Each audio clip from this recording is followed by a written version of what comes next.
nagtanggap ng ombudsman na maaaring makatulong sa plunder case ang paghatol ng guilty ng Makati Court kay Janet Lim sa kasong serious illegal detention. Sinabi rin ng ahensya na dapat pag-aralan kung may tuturing pa rin na primary witness si whistleblower Benhur Luis sa plunder case. Narito ang report, hindi na pag-ibitan. Posible umanong maging isang matibay na patunay na guilty rin ang itinuturing na pork barrel scam queen na si Janet Lim Napoles sa kasong pandarambong kaugnay ng maanumalyang paggamit ng pondo ng bayan matapos na mapatunayang nagkasala sa kasong illegal detention na isinampa ni Benhur Luis.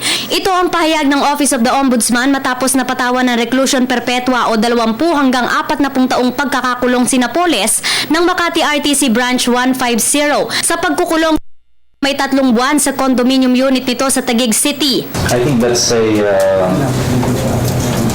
material in proving or in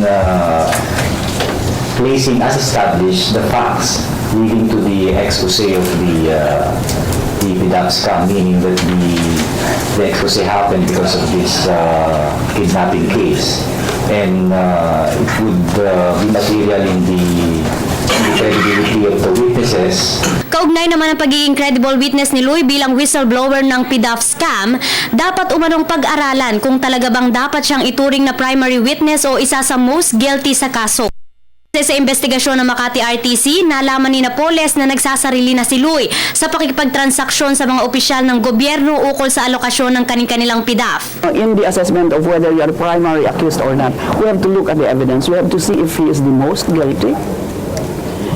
And if he is the most guilty, he is at once disqualified from becoming an immune witness, and he should be indicted if there's probable cause.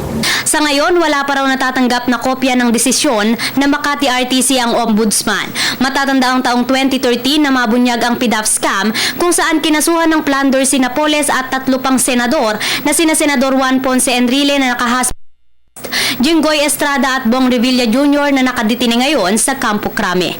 Para sa Telebisyon ng Bayan, ako si Dina Pagibitan.